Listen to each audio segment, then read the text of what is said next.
And your personal information. Your DNA information can be sold and weaponized against you.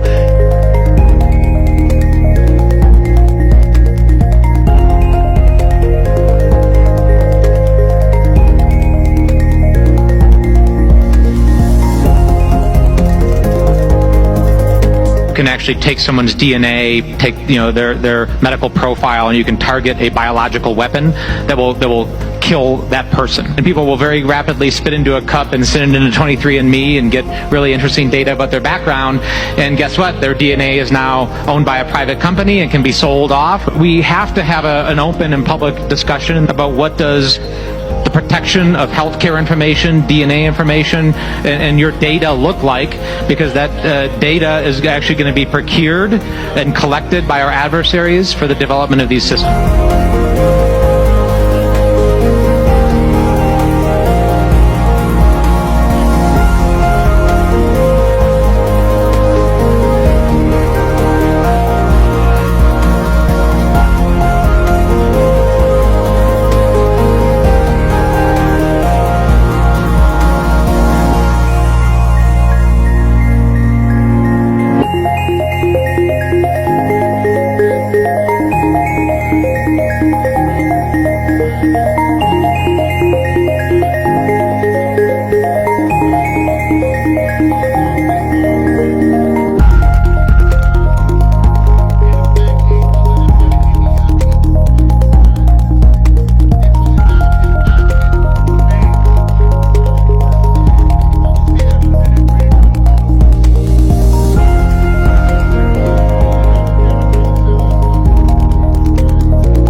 If we look at food security and what can our adversaries do with biological weapons that are directed at our animal agriculture, at our agricultural sector, hoof and mouth disease, highly pathogenic avian influenza, African swine fever. If targeted by an adversary, we know that it brings about food insecurity.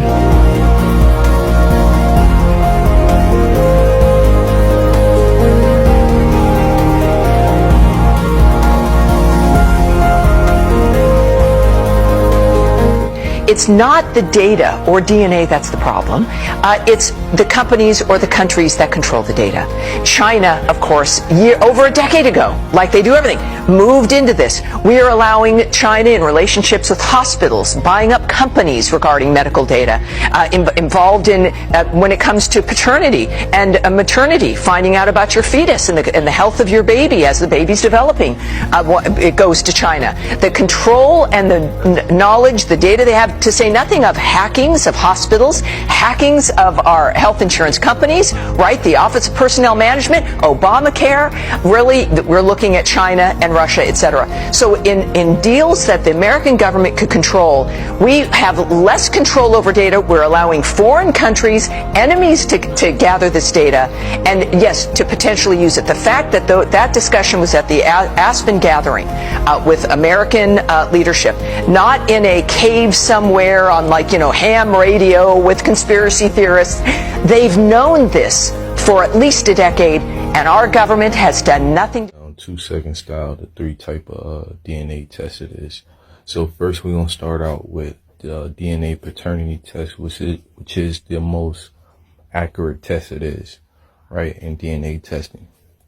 And that's simply because they're comparing the DNA of the father to the DNA of the fetus, right? So a DNA paternity test is nearly 100% accurate at determining whether a man is another person's biological father. DNA tests can use cheek swabs or blood tests. You must have the test done in a medical setting if you need results for legal reasons. Prenatal paternity tests can determine fatherhood during pregnancy. So next we have forensic DNA testing, which is used by law enforcement agencies to convict criminals of a crime, right? Now, forensic DNA testing is not 100% proof. It has at times convicted the wrong person of a crime, or been used to convict the wrong person of a crime, and also there's been reports of certain labs, manipulating a DNA test to convict people. And with DNA testing, it has, with forensic DNA testing, it comes with different variables. So it depends on how clear the sample is of the DNA they get to be able to convict someone. But here we go. Forensic DNA testing is the use of DNA testing in solving crimes, and it has become very useful for law enforcement and achieving true justice. DNA testing has been proven useful in both convicting and exonerating criminal suspects in both current and cold cases. Additionally, progress in forensic DNA testing enable results to be provided more quickly and accurately. So basically, as you can see, they use the DNA that's found at the scene of a crime and compare it to suspects, right? And whoever matches is the person, usually, right? Depending on the circumstances of the crime. So at the root of both of the most accurate DNA testing, which is paternal and forensic DNA testing, comparisons is what make it most accurate, right? Being able to compare said DNA to another DNA, and you'll find out if it's a match. So we gotta keep that in mind when we're dealing with these ancestry DNA testing, because the only how they can determine who's your ancestors or where you come from if they have the bones and the DNA of your ancestors, which they don't. They comparing it to other living people. But I'm gonna let the specialist break it down to y'all if you didn't watch this before. Ads online for DNA testing kits like 23andMe and Ancestry.com, where you spit in a little tube, mail it away, and they will come back and tell you that you are exactly 86.5% Scandinavian. But you may be surprised to know those are almost totally bullshit. Remember back in your high school biology class when you saw a little picture of DNA and you had those pairs of A and T and G and C? Those are called base pairs, and the human genome, which is the total amount of genetic information that makes up one human being, contains about 3.2 billion of those. But of those, around 99% or more of them are identical from person to person. That's all the information about what makes a human.